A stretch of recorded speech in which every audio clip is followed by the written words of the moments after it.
Live in 5, 4. Good evening. Welcome to the North Idaho College Board of Trustees meeting for the evening of November 28th, 2012. There is one little agenda item that we're going to change. If you're following along on the agenda tonight, we are going to move the good of the order from the last item on the agenda up to following celebrating success. After celebrating success, we'll go to the good of the order. With that, I'd like to have you join me in the Pledge of Allegiance. Here we go, Ken.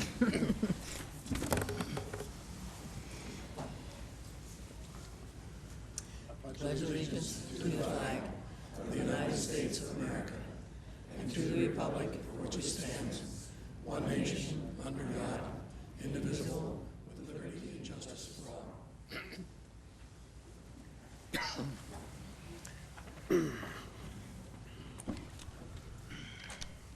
Thank you. We do have a verification of quorum, and I don't see any guests to introduce yet tonight. A lot of people out there, but nobody signed up as guests. Sorry about that. We do need approval and review of the last month's minutes. Has everybody had a chance to review the minutes from the previous month? Chair, Yes, Christie. I have reviewed the minutes. I make a motion to approve them. There's been a motion. Is there a second? Second. Moved and seconded. All in favor, say aye. Aye. Opposed? Minutes are approved. Public comment, there was one or two people actually signed up for public comment. Matt Sebi and Joe Jacoby, and they would like to speak, so please come forward.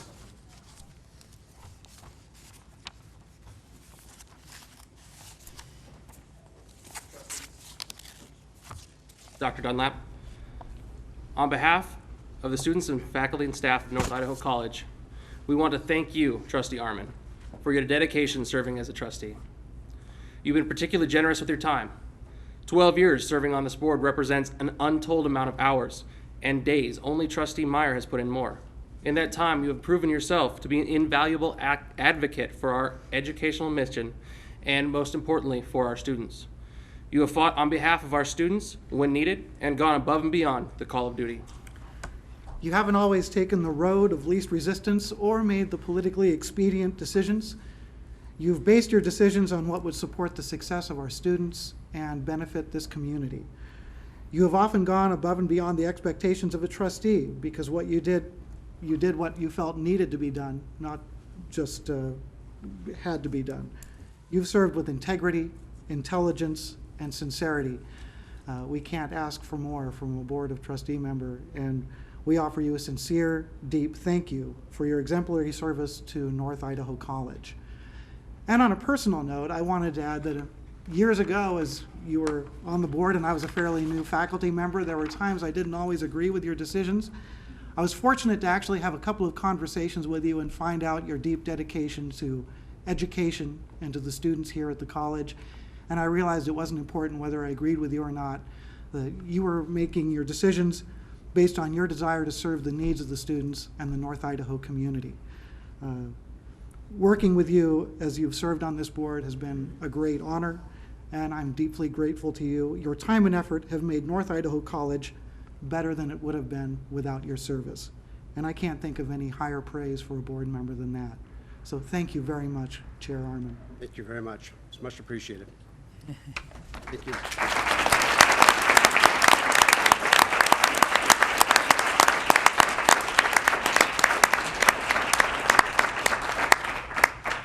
Mick, I thought he was going to give you his tie. That'd be the ultimate sacrifice. In time. Following that up, it's difficult to keep moving, but I will. Celebrating success, the IBEST program and the ABE GED boot camp program. Rex Fairfield and Molly Kressler, please come forward.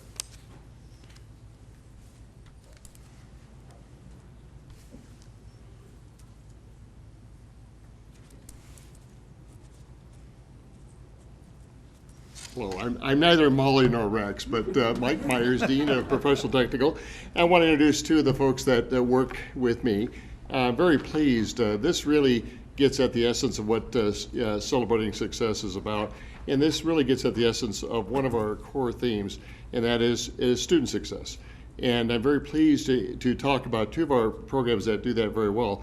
The iBest program that Molly heads up, and we have the math boot camp that Rex heads up. So with that, I'd like to introduce Molly, and she'll take it from there. Molly? Hi, my name is Molly Chrysler, and I'm the coordinator of the iBest program here at NIC. And it is my absolute privilege to tell you about what we do here on campus, and then also have some of our students speak to you about what they do. iBest is a program that is currently funded. We're in our final year of funding from the Albertsons Foundation out of Boise. We are a specific retentional program that helps students of at-risk backgrounds transition successfully and persist in the trades. So when we talk about at-risk students, the students that we serve mostly are considered high school dropouts. Last year we served 100% high school dropouts, and this year we have some homeschool population that's also come to our program. And I could sit here and I could tell you what my job is, but I think it's better if my students tell you a few things about what they do. So it is my honor to introduce you to first Alex Mantooth, who is a second-year welding student. He came through iBest in our first inaugural year, and then after that, Kenny Pike. Alex, come on up. Hi, my name is Alex Mantooth.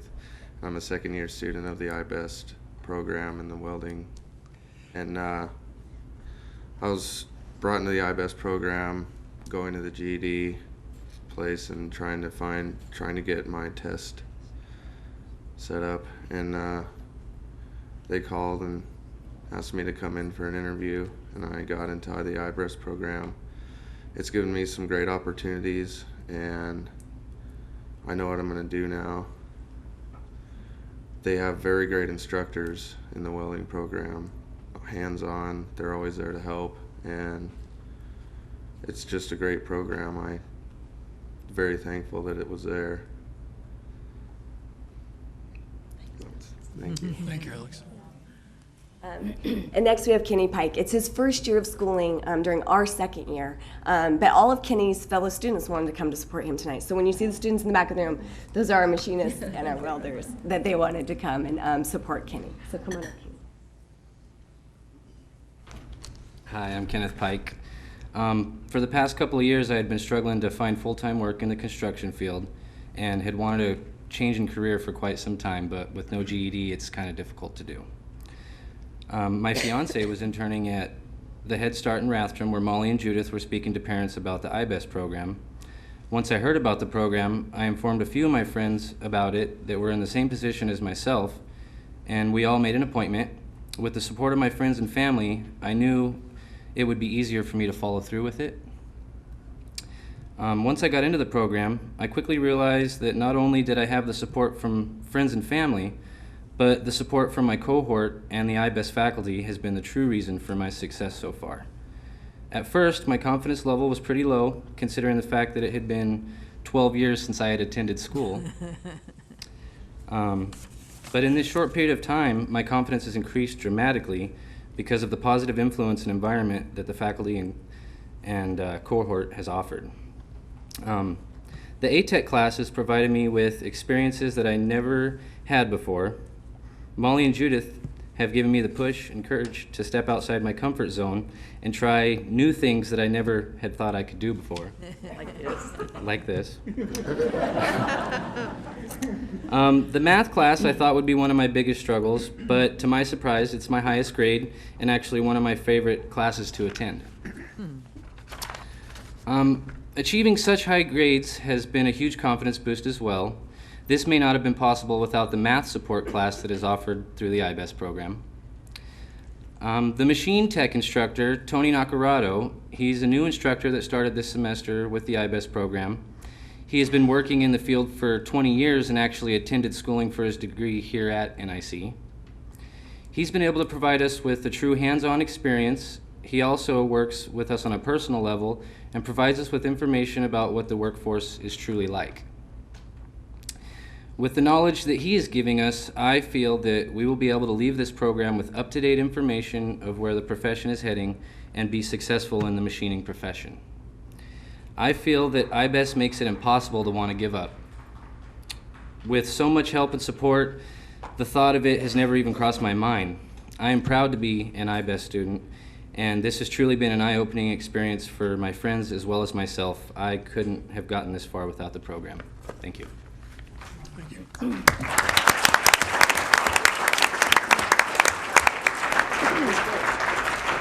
Just a couple things that they didn't tell you. One, it really is our privilege to work with them. We are so proud of each and every one of them. They're hardworking. They're I'm getting cold. Extremely intelligent, and they're very resilient and tenacious students. Alex is wrapping up his second year. He'll come out as a welder this year. And Kenny's wrapping up his first, and one of the reasons we picked him was when he found out about IBEST, he got so excited. He had a car, and he drove around and found all of his friends that have also dropped out and brought them to us in a car and said, help all these people too. And so he's one of the biggest recruiters we have, and we love both of them very much, so thank you. While they've been speaking, I've been doing this amazing PowerPoint presentation that none of you have noticed, but that's fine. What they had to say was much more important. We are having an IBEST open house so that we can acquaint the NIC community with really what IBEST does and give them an opportunity to meet these amazing students that we work with every day.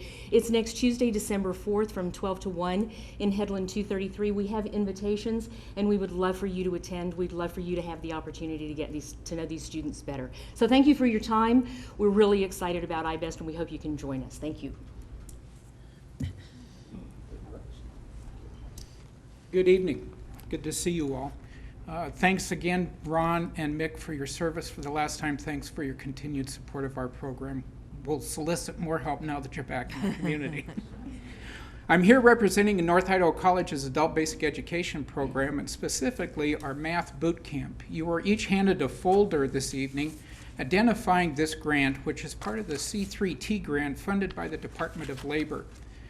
NIC's Adult Basic Education program is providing the remediation component of that grant, along with the PTA program that is in the process of being upstarted here at the college itself.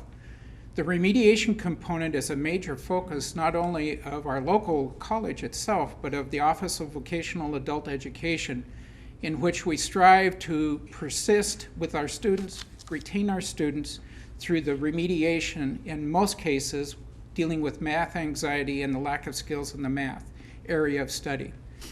Part of the work that we've researched with the IBEST folks, in conjunction with them, our own research in adult basic education and the GED testing itself, we've identified that many students put off their math courses until the very end of their study, or they don't get it at all.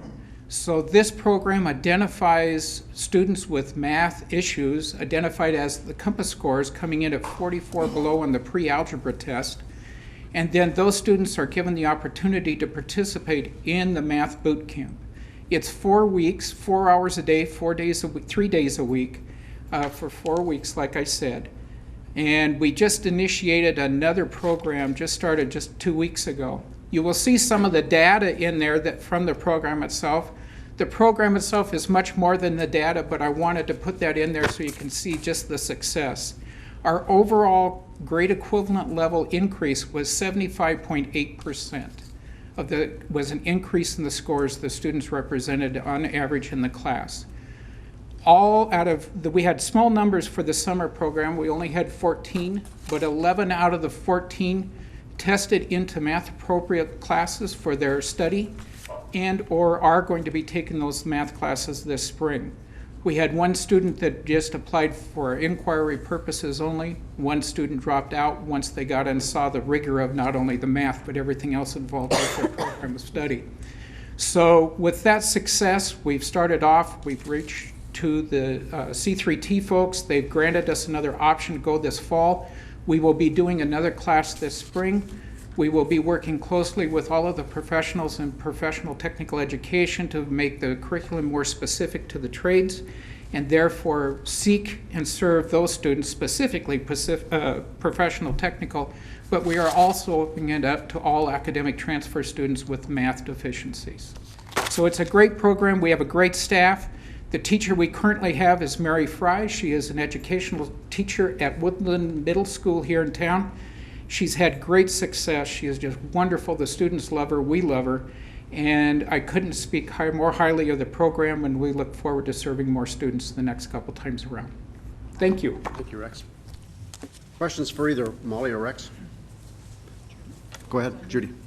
Not sure to whom to address it. In the slides, I think I saw where the funding for IBEST this was the final year of funding for IBEST?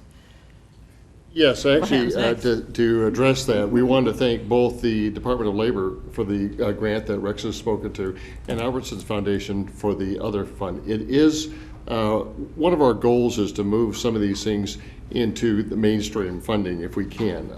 It's a retention effort that I think Lita and Graydon are looking at all these retention efforts. And these two are good examples of retention and student success that we hope continued funding. We actually have some opportunities to move from some other grants to help this out. So hopefully it'll transition into mainstream funding, but for the time we've got some grant funding coming that'll help as well. Which takes us, for how much longer does that funding work? Well, the funding for this IBEST grant will be finishing this year. There is a round 2 of the DOL grant that has a component of IBEST in it. So that funding can also help move the IBEST program into the next round 2. In the other one, we also have some funding from the round 2. So both of those, both the second grant will help promote these grants forward. So that'll help a lot. Which might get us one more year? No, the round 2 grant, the aerospace grant, is a 3-year grant starting as of October. So we do have time beyond this. And that'll help us transition. Mr. Chair. Yes, Chris. That's the question that I get often is, how long will IBEST continue? And I know that's really determined at our level in funding. But so I guess for President Joe, you're seeing that, from what I'm hearing, is you're seeing that as part of the aerospace grant. There is a component within the aerospace grant for IBEST, and so that will allow this to continue for 3 more years. Yeah, and I'd like to add to that is that IBEST is a term that's a model, but I think as we get into retention models, it'll probably come up with other ways to do the same thing with probably not the same title. So while IBEST means Integrated Basic Education Skills Training, and it's a model that I worked with that in Washington State, it's probably going to continue to evolve and take on a different word or term, but the whole thing is retention, and the retention model will probably be integrated into a number of retention models that both Rex and Molly are doing. So that would be probably fair, and I think Graydon and Lita would say we will continue to do retention and student success. How it looks and what it's called may change, but the idea is the concept. So I had one more question. Go ahead, follow I've heard told there's a waiting list, and how many students can go through the program at once is my question. You know, the programs are really limited to the size of the lab that can handle it. For instance, the machining, we have 13 stations machining, so we're really limited to 13. The welding, we've been using, right now, we're using the limited space that's available in Shane's maintenance millwright lab, and that's only for 10. So it's really a question of the limit of the lab space for the welding booth, or in this case, the machining. So unfortunately, it's a little smaller than we like to be, but who knows, as space increases, I think we could probably do more. And does the program run traditional semesters like academic transfer, or are these more certificated? Yes, it does. And the intent of the IBEST program was to run one semester, and they had 2 options. They could either go into the workplace because they have entry-level skills, or they could go on to the second semester and hopefully the rest of the program. As it happens, and I could probably ask the guys out here, I think just about every one of them is hoping to go on the next semester, which is really an intent of retention, which is they will be receiving the full 1-year certificate, which is, again, beyond the scope of what we had anticipated. I anticipated 50% of people going to work, 50% of people going on to the next semester and getting a certificate, and 100% of people are going on. So it's much better than I anticipated for the Go On Idaho theme that was part of Albertsons. Right, and so one more follow-up. So if students want to get on a waiting list, should they contact Molly, or? Okay. Molly? Yeah, they can contact us anytime, and just a little clarification, not only of our students going on next semester, 100% of these students have chosen an associate's option. We had a huge swing this year that their confidence has really gotten up, and then they decided they liked school, which we love it when they come and say, I used to hate school, but I really like it now. So 100% of them are going on 1-year, 2-year certificates, and then associates. But yes, they can contact Judith and I at any time. We actually have an academic recovery vehicle that we take a van if a high school calls us and we have a student dropping out, but they see a lot of potential and possibly a trade aptitude in that student. Judith and I get in a van, we go to the high school, we talk to them about what school could look like in their future and get their information. So we travel all over. We go anywhere there's a recruiting possibility, so students can contact us or we go to them. So if you have any ideas where to recruit, we go anywhere. We will go to a tattoo shop. I will go to the skate park. I'll go anywhere that they hang out when they're not in school anymore, which I think freaks them out at first, but they've gotten used to me. They've been really patient with me being in their bubble a lot. If you see her at Walmart, she's not shopping, she's recruiting. That is true. I do. And I take the semi-truck. You can't miss us. But I think to kind of sum it up, this is really one of the efforts that really leads to our Complete College Idaho, and it'll hit that 60% with these kinds of efforts, so we're very proud of that. Yes, Judy. Then to follow up on your description of limitation by size of equipment or availability of equipment, is that based on running 1 or 2 shifts a day and through weekends? Are there ways we can make those pieces of equipment available more often? Right now what we're doing is we're running, let's say, the machining. We do the machine during the day, and these students are coming in the late afternoon, and they actually are running late afternoons, and I think they start the labs around 3:30. Is that right, guys? 5? They weld So at they 8:30 do welding in the evenings and in the late hours. So they actually are maximizing our facilities and taking the best advantage of the time slots that most people don't access. So we really appreciate that. Saturdays? Fridays. Friday morning to get welding contact hours, and we do a Friday morning wrap. And the machining, they're here until 8:30 and 9 o'clock at night too. But therefore, the machines aren't working on a Saturday? So they could become available? They could become available on Saturdays. If we can get folks to come use them. Good. Any other questions for Mike? Seeing none, thank you very much. Thank you very much. Program. Appreciate it.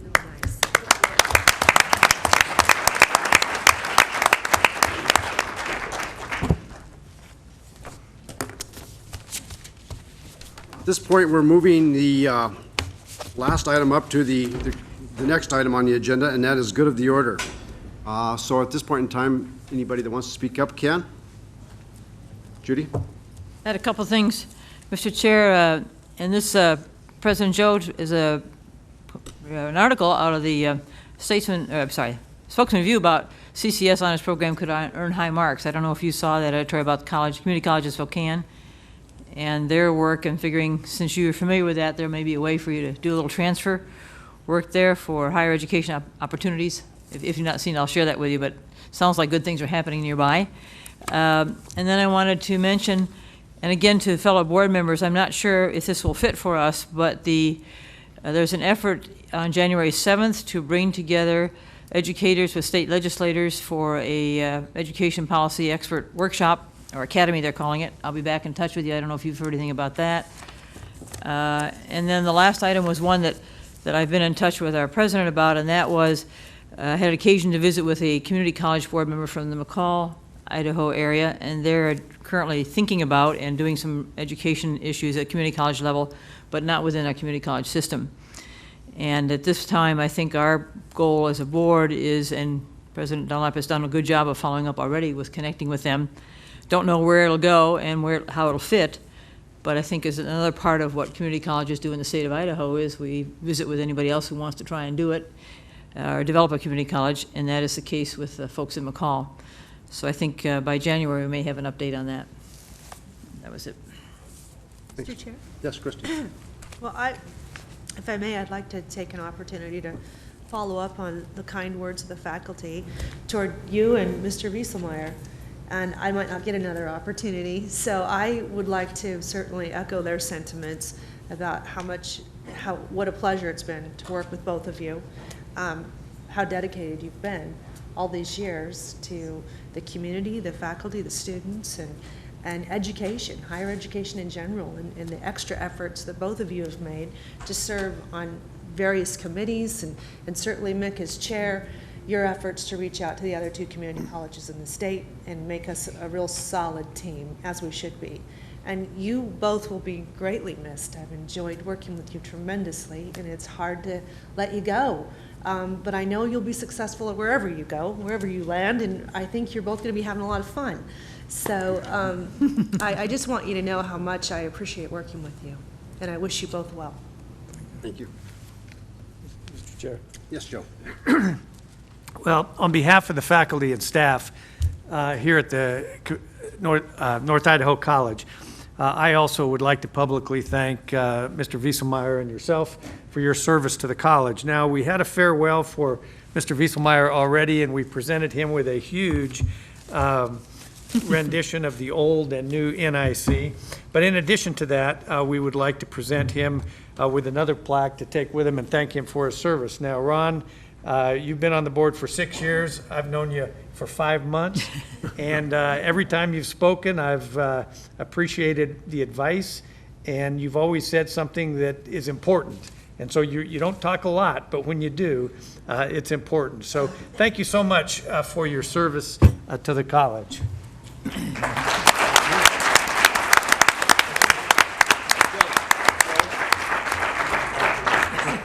Back here? Yeah. Photo op, photo op. Oh, okay. You gotta look up here. Okay. Also, in addition, would like to thank you, Mr. Chair, for your service to the college, your 12 years. And we have not had a farewell for you yet, but that is planned on the 20th of December. So I would like to invite everybody who is here to attend that farewell from 3 to 5 here in the facility. As I mentioned, I've been here at the college for 5 months, and I appreciate working with you and the sage advice that you've provided me. And I also want to say to Ron and Mick, thank you very much for hiring me, because this is the best place I have ever been. And so on behalf of the faculty and staff, thank you for your service.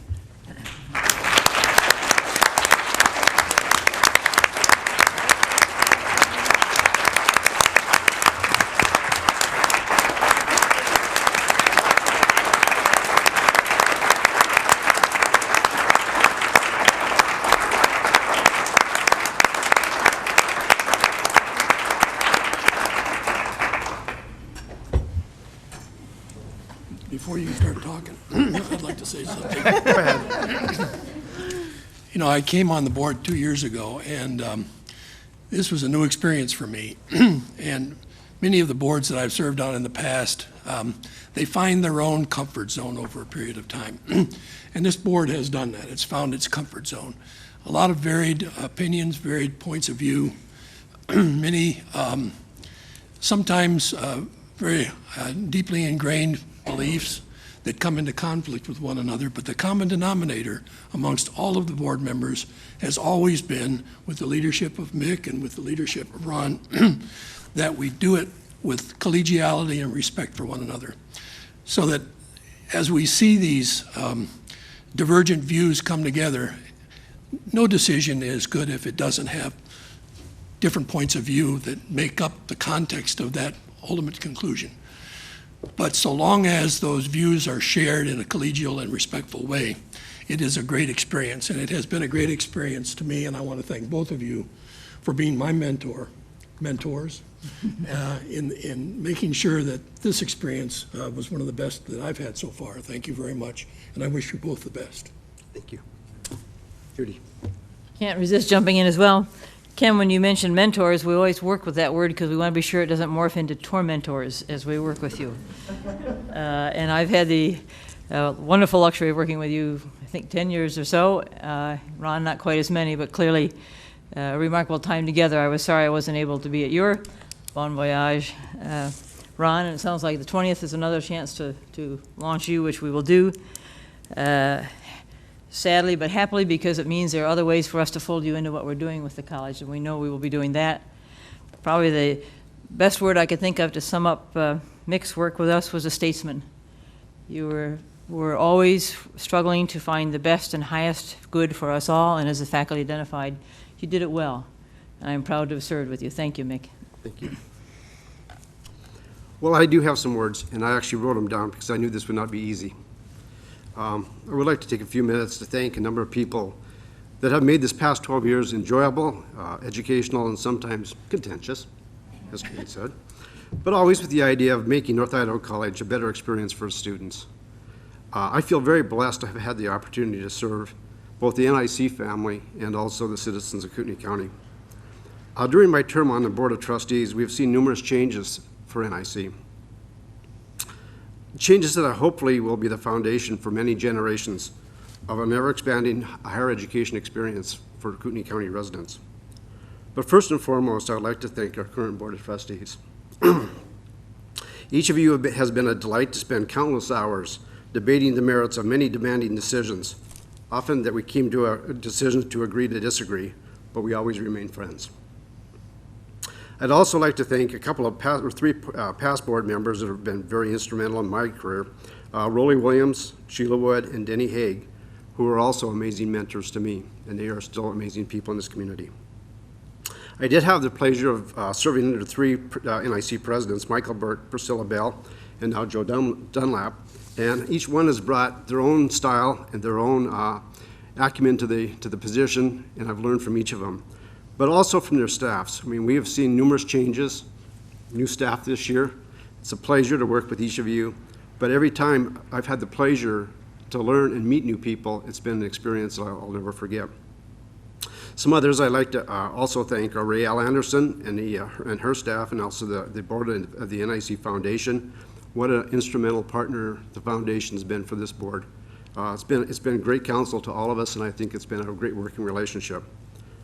ASNIC, how can we not just love the students? I mean, student government is amazing. And we've had a lot of ASNIC presidents and vice presidents, and each one of them I just find great joy in. They're just fun. Last but not least, the faculty representative, Senate faculty and staff has been amazing. And I can't stop there because I have to recognize my friend and counsel, Mark. He's kept me off the ledge many times over the years. It's amazing how many times I have to call Mark up and go, Mark, what do we do about this? And he goes, Mick, calm down, you're okay. So thank you for that. We've become good friends over that. Away from campus, there's a number of people I'd like to also recognize that have been very vital to the whole success of NIC in my tenure here. Sandy Bloom and the City Council and her administration have been amazing partners. I think when you look at this campus, where it's at today versus where it was 12 years ago, the city and has been an amazing partner, as well as Tony Burns and the LCDC Board of Directors. Without them, I think we'd still be looking at mill sites and dirt and things like that. Instead, we have this beauty we came across this morning or this afternoon as we came in. Also, I'd like to take this moment to thank a couple of other people that you may not know as well as I do, but they've been great partners, and that is Board Chair Thad Scholes and President Jerry Beck from the College of Southern Idaho, and also Board Chair Stan Bastion and President Bert Glanda from the College of Western Idaho. They have really turned out to be great partners for NIC. We have done some really amazing things statewide, and I hope those continue, and I'll address that a little bit more in a minute. There are just too many other people that I'm sure I'm not mentioning, but at this point in time, I can't name them all, or we'd be here way too long. I'd also like to make a few suggestions as both an outgoing board member and also a citizen. I guess that's when you're in this position, you can do that once, and so you better make good at it. The past Board of Trustees have performed a remarkable job of balancing rapid enrollment growth, planning for the future, continuing the excellent quality of education, all against kind of a weak economy here the last few years. And in that same period of time, we saw declining state funding from the state of Idaho. Yet our fiscal condition at NIC is excellent. I think when you look around, and we do this when we go to ACCT meetings, and you look at the quality of education and the high quality of fiscal condition that this institution's in, we are one of the top 2 or 3 in the country, and that's because of all of you and boards like this board that have stepped up and worked together for the betterment of this community and for the students and for the institution that it is. All through this period of time, we did some pretty amazing things. We acquired the Stimson Mill site, the K-Tech site, Riverbend property. We bought the additional parcels so we could extend River Avenue and also the mill site. But we did all of these things for the future of NIC. This was always the goal of this board, was to look at the future and see where the future is. And I believe now, and it's easy to say this as an outgoing board member, but I'm going to say it anyway, I believe the future is now. We have done a remarkable job of stretching the resources of this fine institution and forced the administration and the faculty and the staff to work hard in very difficult environment sometimes so that they could continue to deliver the great opportunities they did while we were out acquiring property. So I believe truly that now is the time to step forward and do some of the things I'm going to recommend. Many of our facilities are now either outdated or in very poor condition. And I believe now is the time, with the experience and leadership of Joe Dunlap, to start to take a long, hard look at the facilities we have on this campus and bring them up to 21st century standards. You're going to have a lot of opportunities as a board, and I hope you follow through. Joe is a dynamic leader, and I think you need to follow his direction. Some of the opportunities you're going to have is you're going to have an opportunity to look at designing and constructing a new professional technical facility. At the present, a large number of our current PTE learning environments are either outdated, too small, or just not safe sites. This needs to be a high priority. These students deserve an equal learning environment to any other student on campus, and at this point in time, I don't believe they do. You also will have the the chance to look at alternative solutions for a new athletic practice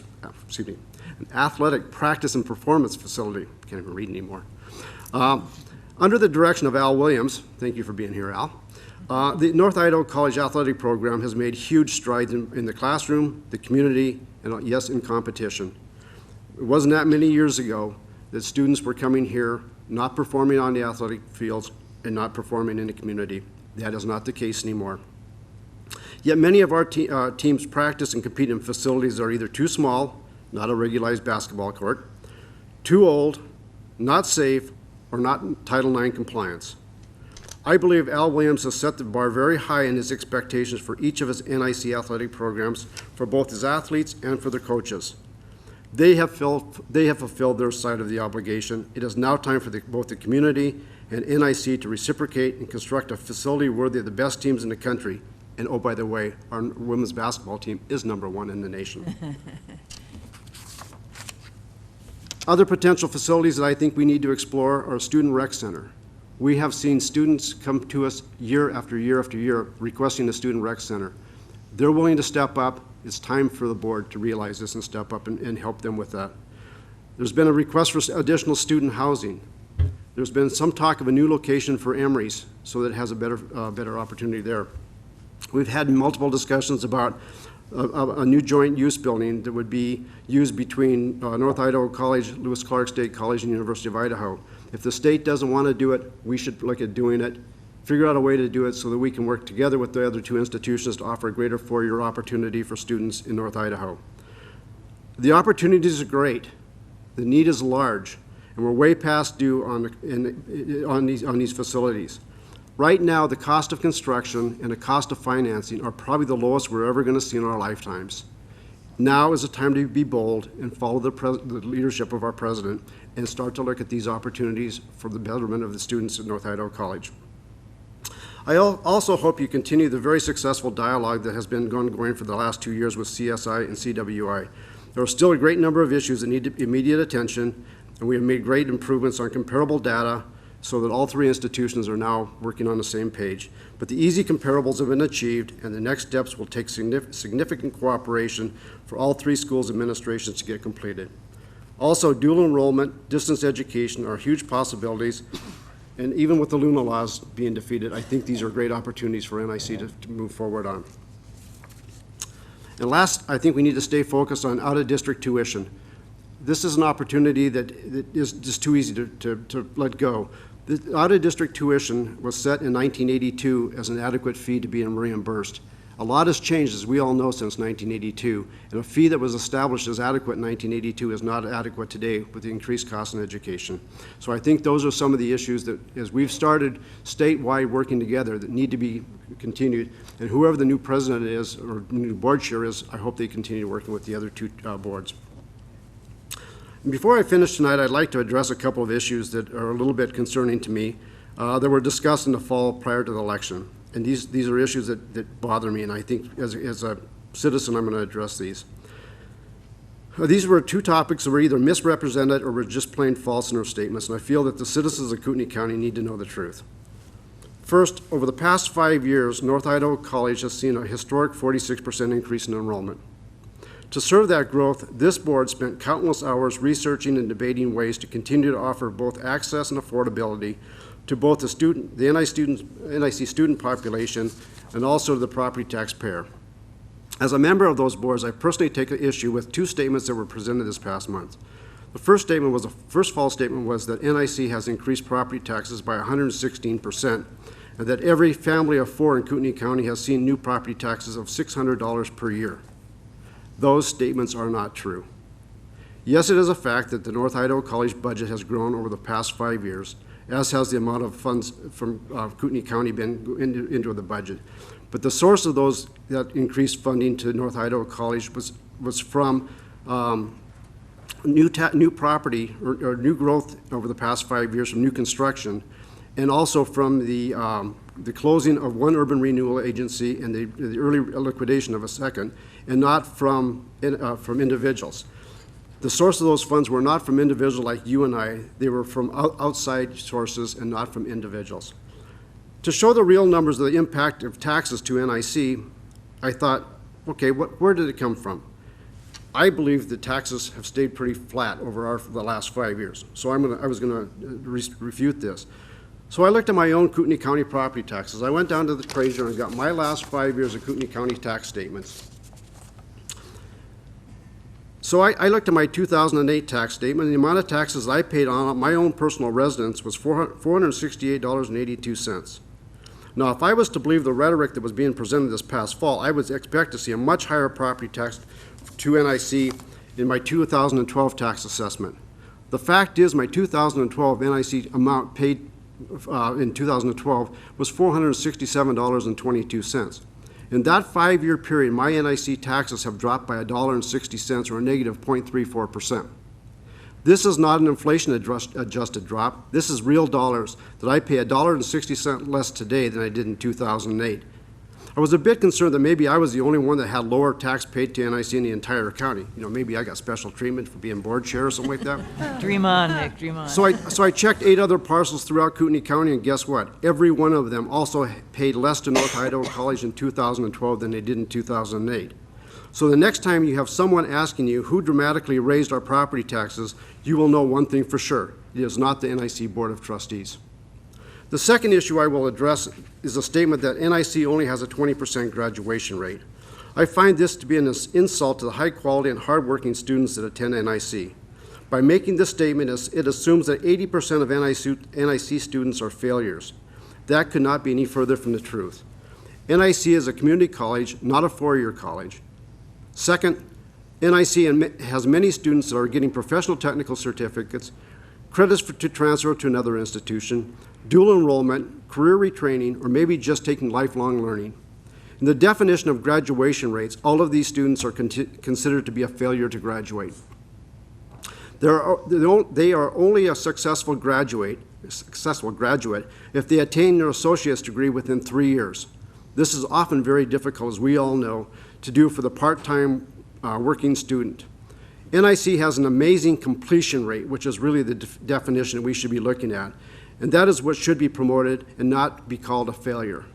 Once again, I have enjoyed my 12 years of serving both the citizens of Kootenai County as well as everyone associated with NIC.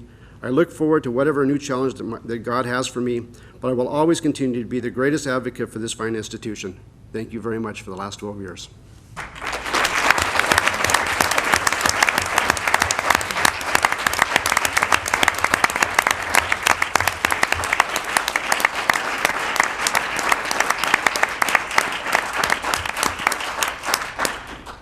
At this point, I'd like to take a 5-minute recess so that we can reassess the board. So thank you very much.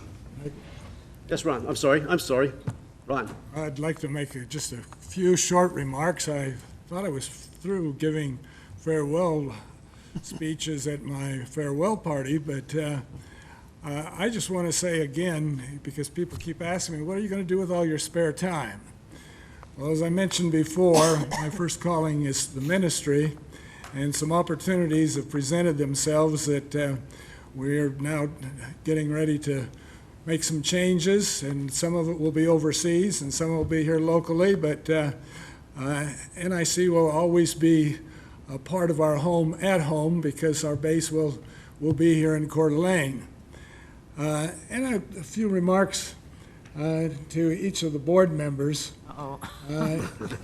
I'm just going to make this short and to the point. I said it was going to be abbreviated, but I've appreciated working with each one of you guys. When we came together, as Ken mentioned, we had different philosophies, different political points of view, but we were able to lay those aside and come together as a team for the good of the community. We recognize that we have a responsibility to the electorate because they're the ones that put us here in this position. And so we have to remember that, but we also have to find a balance. And that balance has to be between the electorate, the administration, which includes the president. And Joe, we spent most of one day, 3 of us, on the campus over in Spokane, and following you around, listening to what you had to say, and listening to what other department heads had to say.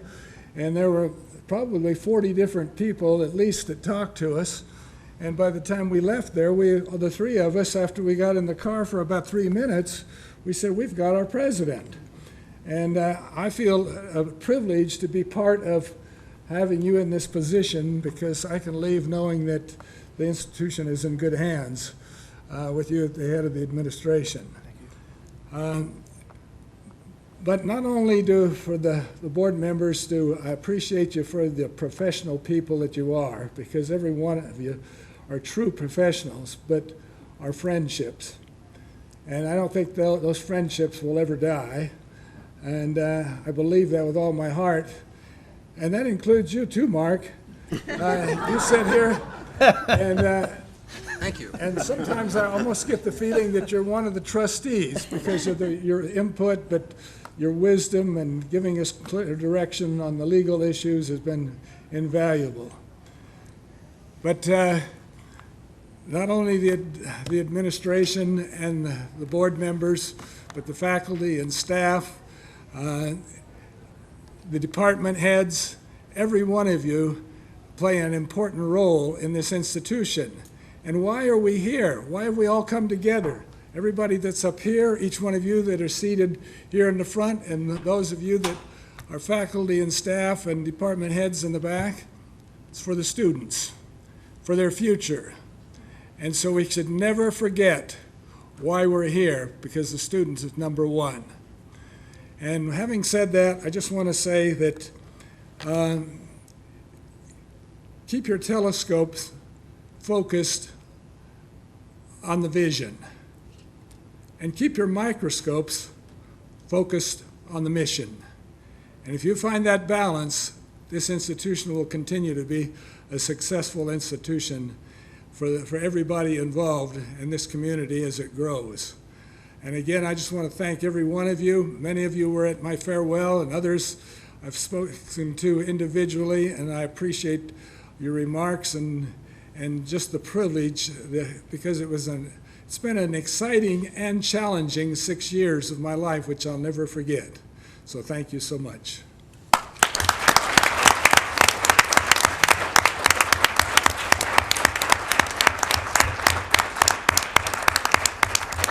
Now we'll take a 5-minute recess. Thank you. If we must.